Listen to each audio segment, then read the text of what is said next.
Hello दोस्तों, नमस्ते, राधे राधे। अपने यूट्यूब चैनल में आप लोग का स्वागत करती हूँ। मैं आज एक प्यारा सा देवी माता का पचरा गीत लेके आई हूँ।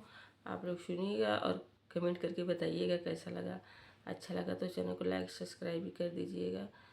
कौन रंग मूंगावा कवन रंग मोतिया हो कमाने रंगना हमरी विंध्याचल मयरिया कमाने रंगना लाल रंग मूंगावा सफेद रंग मोतिया संवाले रंगना हमरी विंध्याचल मयरिया संवाले रंगना टूटी गई न मूंगावा छिटाई गई नी मोतिया हो रिसाई हो गई नी ना हमारी विंध्याचल